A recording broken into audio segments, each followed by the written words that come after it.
Bonjour, on vous attendait. Bienvenue dans Éclat d'XP, notre podcast de discussion jeux vidéo. Moi c'est Antoine. Et moi, c'est Adri.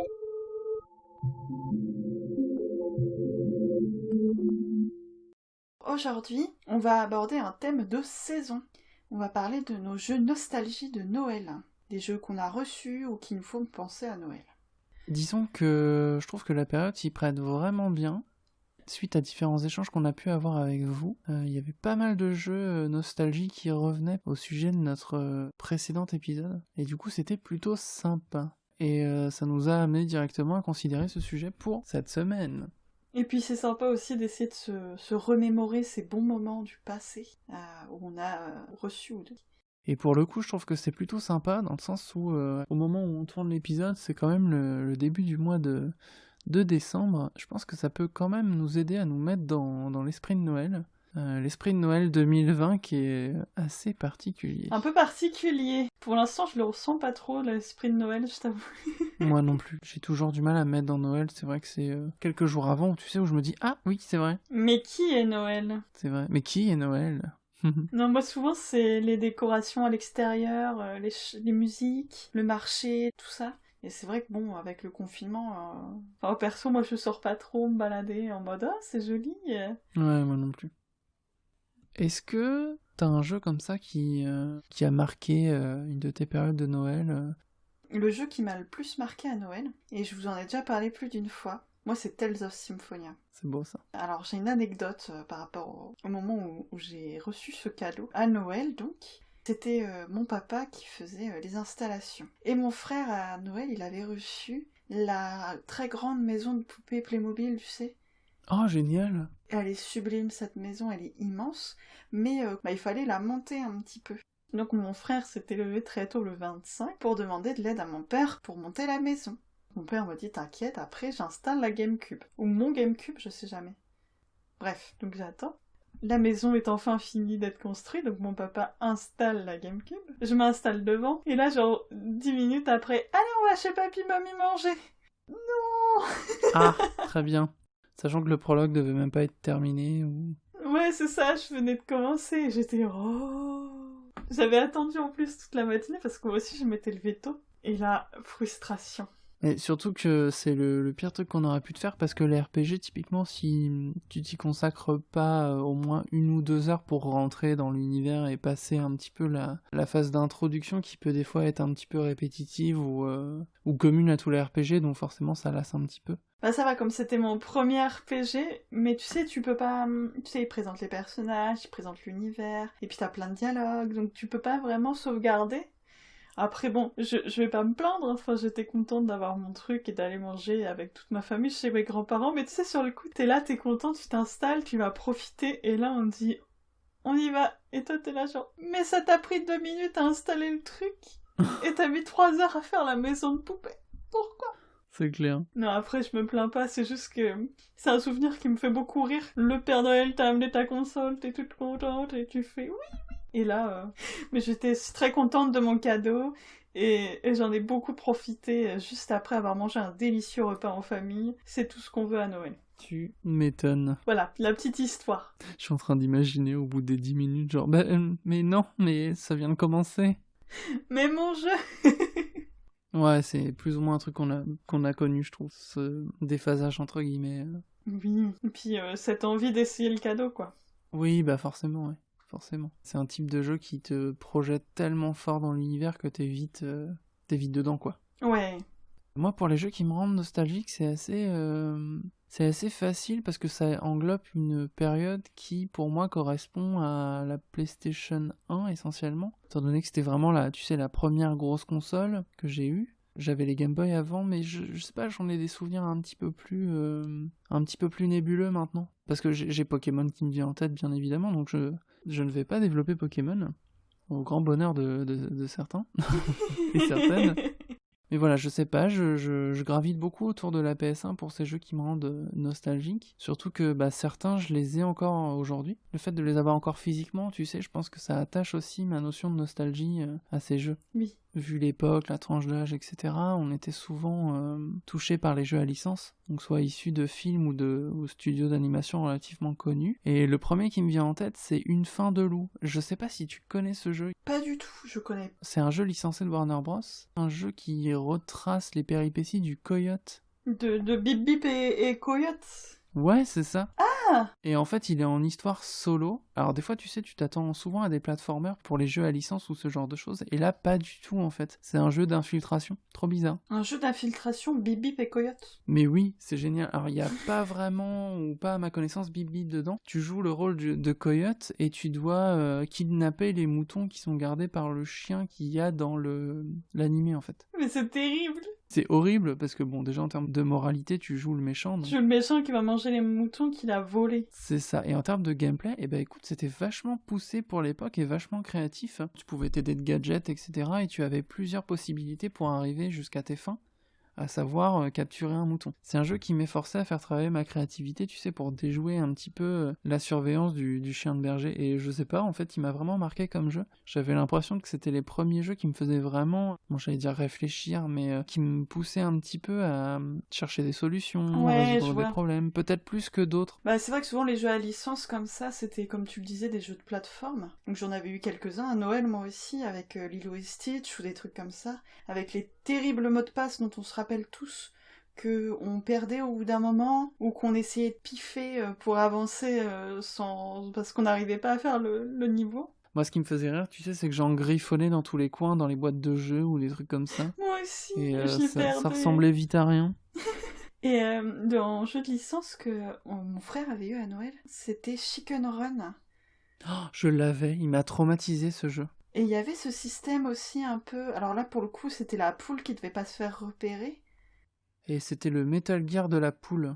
C'était sur console portable, moi, qui l'avais, je crois. Ah, il m'a traumatisé ce jeu. Et j'avais trop peur. Et là, ton jeu, il me fait penser... Tu viens de m'emmener loin. Tu viens vraiment de m'emmener loin, là. J'ai un gros flashback sur ce jeu qui m'a vraiment traumatisé. Oh, pardon. Tu me complètes ma liste de jeux pour cet épisode, c'est génial. Mais, et tu y avais joué ? On s'était échangé les cartouches, oui, j'avais essayé un peu, et c'était vraiment très dur et très stressant. Non mais il est super dur ce jeu. Et là, le jeu dont tu me parlais m'y faisait penser. C'est un petit peu les mêmes boucles de gameplay, c'est un petit peu les mêmes fonctionnalités, enfin ce qui t'est demandé dans le jeu est un peu similaire. La seule petite nuance que je peux ajouter, c'est que dans Une fin de loup, t'as une sorte de monde plus ou moins ouvert, mais c'est ça, t'as pas cette impression de couloir que tu peux avoir dans Chicken Run. Ah ouais, non. Où là, bon, pour le coup, c'est un jeu d'infiltration qui est vraiment très difficile parce que, à l'époque, bon, peut-être que si je le refaisais aujourd'hui, je dirais pas ça, mais il y avait vraiment une tension dans le jeu qui était, bon, destinée du coup à des jeunes joueurs et des jeunes joueuses. Enfin, moi, quand je me faisais capturer par un des chiens ou par un des fermiers, j'étais terrifié, quoi, au point où je posais la manette et je m'en allais. Mais ça faisait trop peur. En plus, le film est plutôt amusant, même s'il y a cette dimension très sérieuse, donc je pense que les parents achetaient le jeu en se disant ça va être marrant. Ouais, il y a une double lecture assez bah bon, après c'est ce qui fait le charme de ce genre de film. De ce genre de film, ouais. Mais il y a une double lecture assez sombre, je trouve. Le jeu, là, pour le coup, avait pris que le parti pris du sombre, limite. C'était un peu stressant. Même dans les ambiances sonores et tout, c'était assez particulier. Dans Une fin de loup, t'as vraiment quand même l'aspect cartoon, donc ça reste quand même assez fun, et puis les gadgets sont très cartoonesques, ils ressemblent énormément à ce que tu peux trouver dans l'univers du dessin animé, donc c'était vraiment fun, et tu m'as amené quelque part là avec Chicken Run, ça m'a rappelé des souvenirs. Désolée, parlons de choses agréables. Du coup, ça me permet d'enchaîner sur un jeu tout aussi coloré, mais qui m'a laissé des souvenirs un petit peu plus marquants. C'est Crash Team Racing, mais ce n'est pas le remake, c'est le tout premier, qui était sorti sur la PlayStation 1 et sur lequel j'ai passé des heures et des heures et des heures et des heures et des heures. Typiquement cette période, tu sais, où tu avais peu de jeux, quand t'en avais un, tu y jouais jusqu'à plus soif. Ouais, je vois le genre, ouais.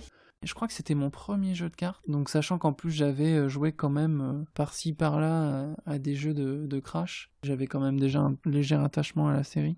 Bah, c'est super divertissant, enfin c'est vraiment un super jeu de karting que j'aime vraiment beaucoup, et j'ai beaucoup profité du remake, parce que bien évidemment, en fait, ce qui fait la force de ces jeux, c'est le facteur nostalgie qui est véhiculé par les joueurs de l'époque. Et j'étais super content de jouer au remake, ça m'a rappelé plein de souvenirs, je me souvenais de tous les persos. D'accord, moi je connais pas du tout, je t'avoue. Ouais, c'était peut-être pas du tout le genre de... Alors, je suppose que c'était avant que sur PS.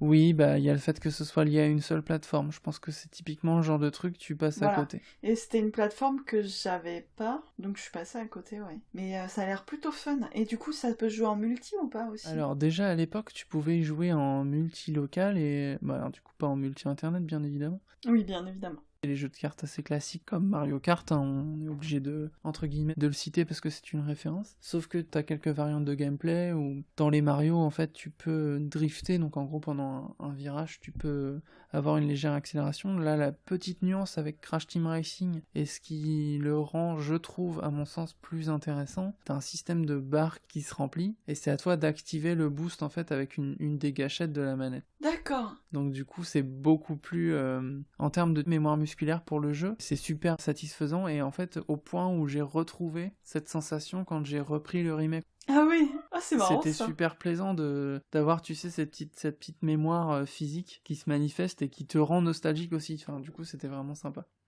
Ok, ouais bah c'est vrai que tous ces jeux un peu multi, c'était un peu aussi les jeux de Noël. Comme je l'ai dit dans un précédent épisode, j'ai pas d'amis, j'ai pas de voisins, mais j'avais 2 manettes. Donc je te laisse imaginer ce que je pouvais faire avec 2 manettes et Crash Team Racing. Tu jouais, tu t'affrontais là?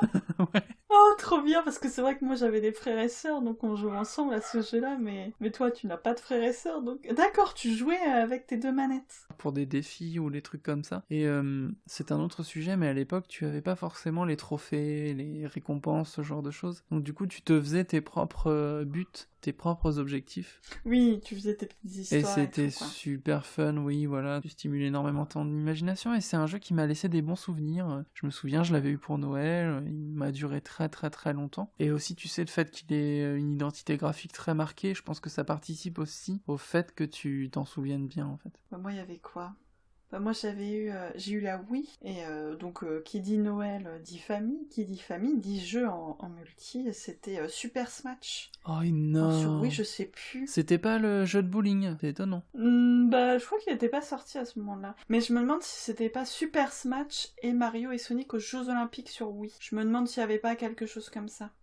Et aussi, il y avait les Rayman et Lapin Crétin, Ah, c'est beau où il y a ça. plein de petits mini-jeux trop drôles à faire à plusieurs aussi. Et c'est des jeux qui suivent un peu, et pareil, tu joues des heures et des heures, et tu ris, et tu ris. Alors bon, moi, j'avais la chance d'avoir des gens avec qui jouer, j'avais mon frère et ma sœur. Ouais, pour les party games, c'est quand même super chouette. Hein. Même si tout seul, ça peut être marrant, c'est vrai qu'à plusieurs, Ouais, tu partages différemment. c'est différent, voilà, c'est ça. Puis ça laisse vraiment Ah, des ça bons me rappelle des souvenirs. souvenirs. Ouais. Et puis là, c'est pas Mario Kart où t'attrapes la manette de l'autre pour l'envoyer dans le décor. Hein. Quoique, je crois qu'il y a déjà eu des parties de Smash où on se bousculait un petit peu. Et surtout avec la Wii, avec le mouvement, je crois que sur les lapins crétins, il y a eu des Des petits coups accidents. de...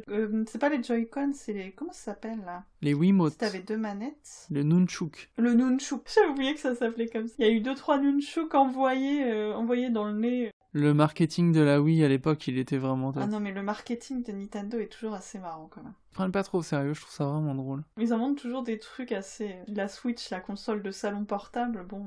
Carrément, bah même la Wii à l'époque, enfin de toute façon ça a été un succès monumental. Ouais, c'était révolutionnaire. Bah même la DS. Hein. Oui, c'est vrai. À chaque fois, c'est eux qui... Je dis pas qu'ils sont mieux, hein, mais je les trouve novateurs. C'était un parti pris de leur part de toucher plus de joueurs et de se focaliser sur l'expérience de jeu plutôt que sur les performances du jeu. Alors après c'est un autre débat, hein, mais petit aparté du coup. Je pense aussi que ça leur permet de complètement s'émanciper de la guerre des consoles. Parce qu'ils se créaient petit à petit leur propre niche en fait. Et ça leur donne une originalité qui leur permet de s'émanciper de la concurrence. Et ça, c'est super cool. Ouais. Ah oui, comme ils proposent à chaque fois des choses complètement nouvelles, le motion gaming. Que les autres plateformes ont essayé d'imiter d'ailleurs. Je sais pas si c'était mieux ou pas, comme j'ai pas vu les autres plateformes. Nintendo l'a beaucoup mieux géré. C'est assez unanime d'ailleurs, je trouve, comme avis. À voir dans les commentaires si vous n'êtes pas d'accord avec nous, hein, bien évidemment. Informez-nous. Informez-nous. On a parlé des jeux à licence et puis on a parlé un peu de la DS. Il y a 2 jeux que j'avais... Il y en a un, je l'ai eu à Noël, et l'autre, c'est ma sœur qui l'a eu. Alors, le premier, c'était... Ça sent le jeu du début des années 2000 quand même. Je devais avoir des poupées en lien. Et c'est sorti en 2006, hein, j'étais grande déjà. J'ai toujours beaucoup aimé les jouets, tout ça, donc je vais certainement encore mes poupées Bratz. Oh, c'est beau. Et c'est vrai que les poupées Bratz, je les aimais bien, elles avaient un petit côté un peu rock et tout. Oui, c'est vrai qu'elles avaient un côté un peu... Je suis différente. Il y a des jeux à licence qui ressortent, bien évidemment, dans le lot des paquets. Et donc, c'est Bratz Forever Diamonds sur DS, Forever Diamonds. qui est arrivé sous le sapin. Les diamants pour toujours. C'est vrai que sur le coup, j'étais un peu contente, parce que bon, t'es une jeune ado.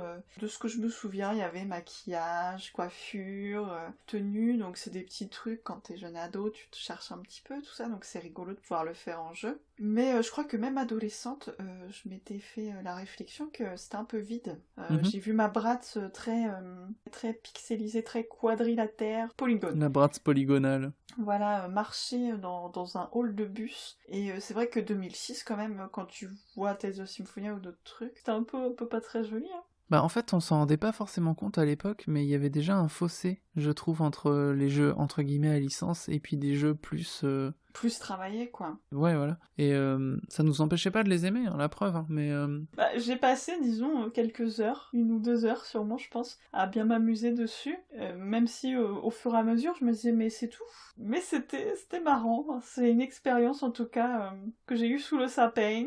Sous le sapin. Des petits mini-jeux... Qui avaient aucun sens, je suppose. Bah en fait, c'était les jeux Barbie. Tu vas faire le podium, t'es une star. Alors bon, c'est rigolo.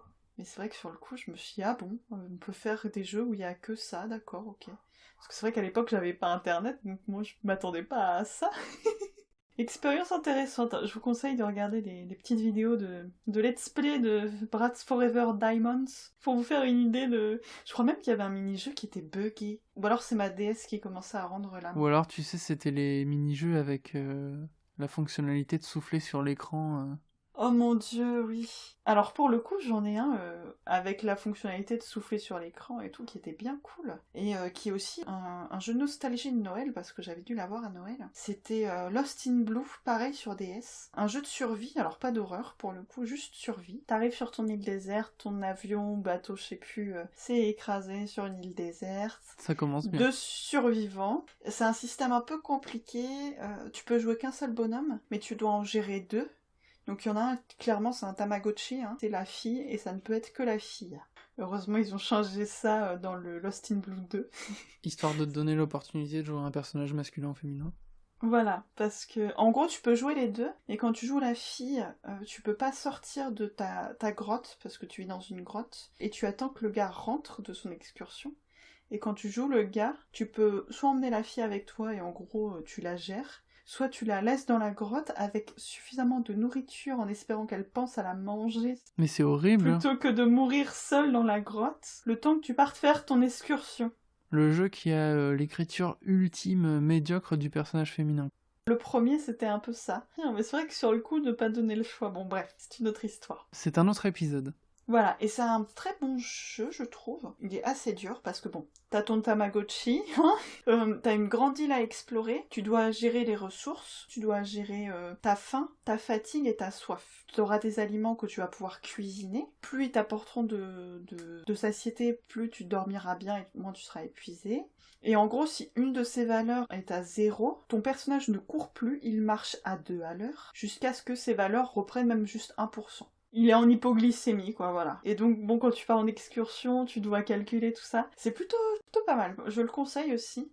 Assez difficile, mais plutôt sympa. Et je sais qu'on l'avait eu à Noël, et qu'on y joue encore au Nouvel An. Pour faire allusion au micro dont on parlait, là. Bah, en fait, pour allumer le feu, il fallait que tu fasses L, puis R, puis L, puis R, assez rapidement, pour simuler, entre guillemets, le mouvement où tu frottes le bâton de bois sur ton bout de bois et tes brindilles. Et quand c'était assez chaud... C'était l'instant QT. Il fallait souffler. Et alors on était tous les trois là, à faire... pour allumer notre feu de ses morts, pour pouvoir dormir. Ça a rajouté une petite dimension un peu du réel, quoi, même si bon, ce n'était qu'un jeu. Ça te rajoute une dimension mécanique assez sympa, je trouve. Voilà. Tant que c'est pas utilisé à toutes les sauces, je trouve ça pas mal. Là, c'était indiqué, c'est vrai qu'il y a certains jeux où c'est pas indiqué, où d'un coup tu te dis bon, puis tu souffles sur ta DS et ton truc, il marche, et là tu fais ah. Voilà Lost in Blue. Je ne sais pas si je l'ai bien raconté, mais voilà Lost in Blue. Ouais, carrément. Moi, je te propose de rebondir sur un jeu qui parlera, je pense, à beaucoup d'auditeurs et d'auditrices de cet épisode. Parce que c'est un jeu qui a beaucoup marqué une génération bien particulière, qui, je pense pouvoir dire, correspond aux millennials, aux millénials. Alors, c'est un jeu à licence qui, comme par hasard, sortait autour de la période de Noël. C'est Harry Potter à l'école des sorciers. Oui, j'en ai eu un aussi à Noël, je crois d'ailleurs. Donc le début du passage à la 3D qui était absolument catastrophique sur PlayStation 1. Donc en fait ça me fait rire parce que quand j'y jouais j'avais l'impression de jouer à un truc pas très très beau. Parce que surtout quand tu vois les animations et les visages des personnages qui te font mal aux yeux, mais comme pas possible. Oui. Genre Hagrid le Blobfish, Blobfish. Dumbledore qui ressemble à rien, qu'on se le dise. Hein. Immonde, les textures elles étaient mais monstrueuses et c'est quand même drôle de voir à quel point tu peux occulter le rendu et la qualité d'un jeu parce que tu as entre guillemets ce filtre de la nostalgie et de l'attachement. Et puis la joie de jouer à une licence ou une série de bouquins ou un truc comme ça. Et c'est vrai que le premier Harry Potter, franchement il m'a laissé un souvenir assez... indélébile. plutôt indélébile quoi.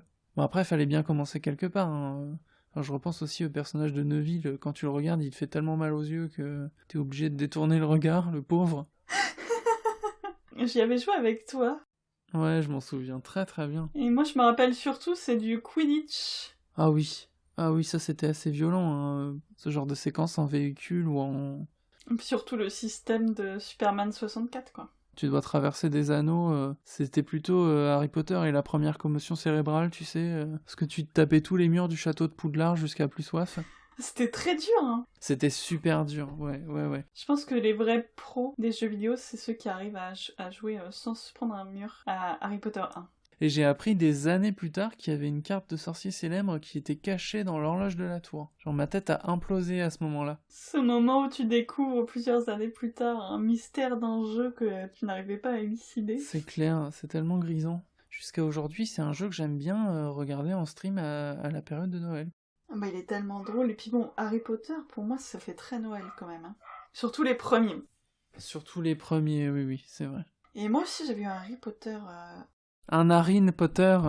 Moi aussi, j'avais eu un Harry Potter à Noël, et c'était aussi le premier, mais moi, j'avais pas eu les déboires de la 3D, étant donné que c'était sur Game Boy Color. Moi, je l'ai beaucoup aimé, il suivait plutôt bien l'histoire. On le regarde aujourd'hui, on le trouve un peu moche, mais enfin, moi, à l'époque, je le trouvais très beau. On pouvait se balader dans Poudlard, moi, ça m'allait parfaitement. Mon grand fantasme d'enfant, de pouvoir me balader librement dans Poudlard. Et je l'ai fait je sais pas combien de fois ce jeu parce que donc c'était des combats au tour par tour et quand tu finissais une fois l'histoire, tu recommençais et t'avais gardé ton niveau, tes sorts. Ah donc il y avait une dimension RPG dedans, trop bien. Voilà, il y avait des items à utiliser, il y avait des sorts, certains ennemis étaient plus sensibles que d'autres, etc. Moi à la fin je défonçais tout. Et je l'avais ressorti il y a pas longtemps sur Home Station et ça a vieilli quoi malheureusement, mais à l'époque j'y ai joué peut-être pendant plus d'un an en boucle, à visiter Poudlard. Tu es un mage de niveau 58, Harry.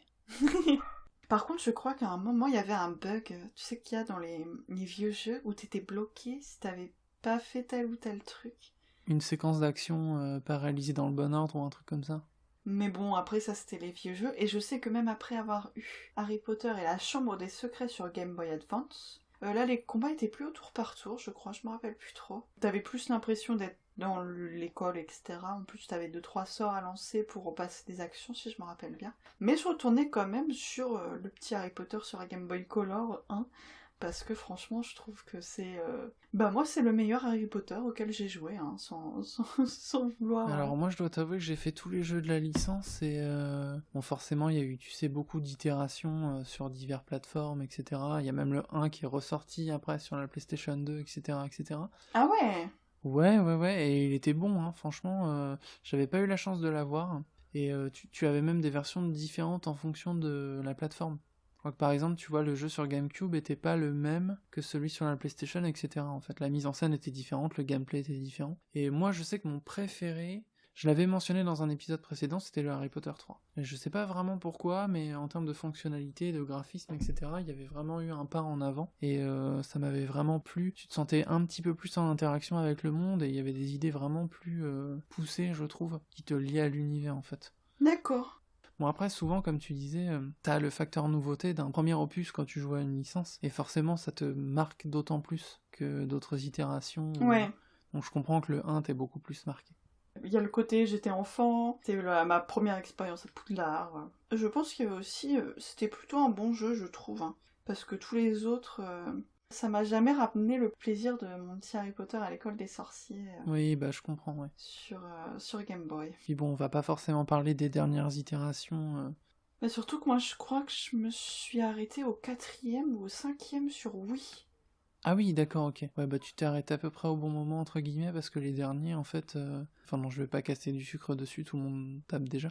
Mais tu avais vu déjà des images du dernier, où c'était un Call of Duty version Harry Potter? Quand tu lançais un sort, il disait même plus le terme, c'était les papa. C'était les feux d'artifice et je crois que c'était Benzaï qui disait... il avait fait un montage en mettant... Hagrid, je crois qu'il disait qu'il fallait à tout prix pas utiliser la magie en dehors de l'école.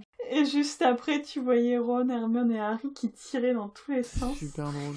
Ça m'avait bien fait rire. En tout cas, une licence qui nous a beaucoup marqué, tous les deux, et je pense pas que nous soyons les seuls.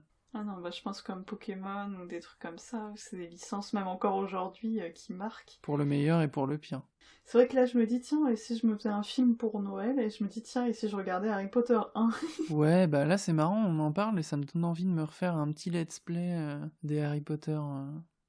Je pense aussi à une licence qui est beaucoup moins connue, auquel j'ai été confronté jeune et j'y étais pas mal attaché. Donc forcément ça faisait l'objet de cadeaux vidéoludiques. Et c'était la licence des Razmoket.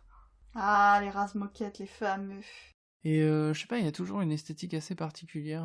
Enfin, c'est quelque chose qui m'a beaucoup marqué dans mon enfance. Et j'avais quasiment tous les jeux licencés. Je crois que j'avais les Razmoket à la recherche de Reptar sur la PlayStation 1. Et j'avais aussi toute la panoplie de jeux sur Game Boy, Color, Advance, les Razmoket à Paris, etc. Et c'était des petits jeux sympathiques. J'étais quand même assez lié à l'univers du fait de regarder les dessins animés quand j'étais enfant. Oui, bah moi je regardais aussi.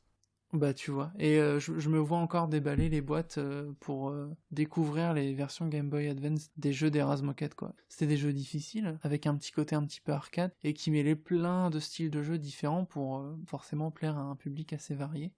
Souvent des mini-jeux ou des parcours de niveau limités dans le temps.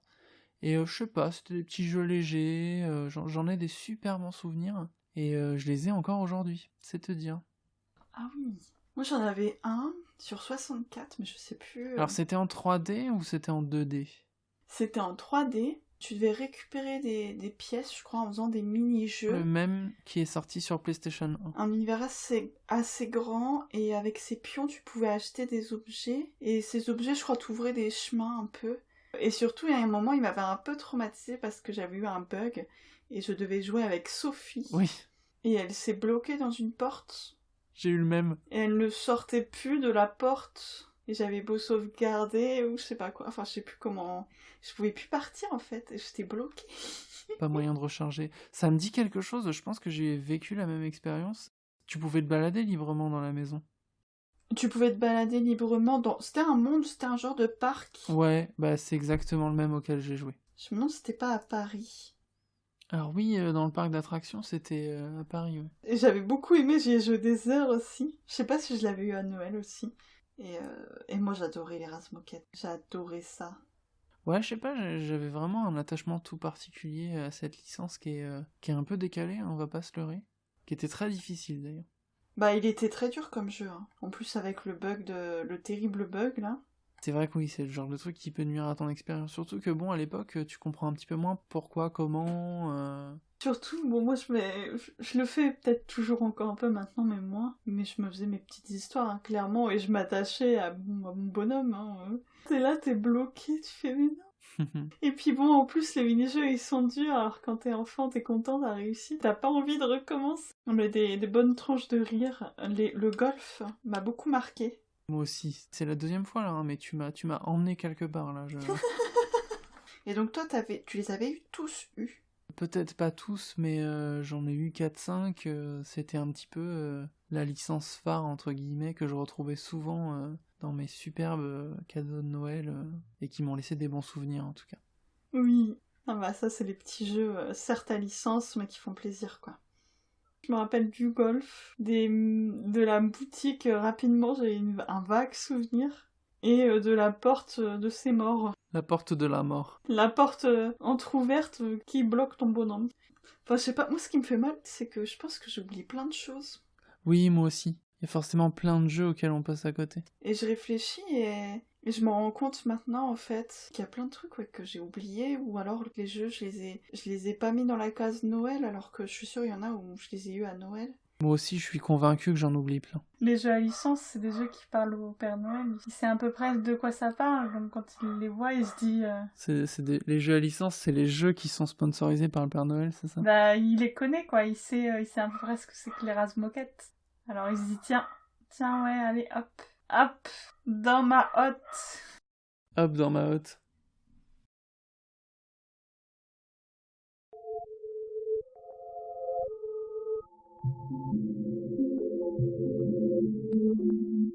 Merci de nous avoir écoutés. On se retrouve bientôt. Suivez Éclat d'XP sur Instagram, Facebook, YouTube, ainsi que sur SoundCloud et TuneIn. N'oubliez pas de nous laisser un commentaire. Pouet.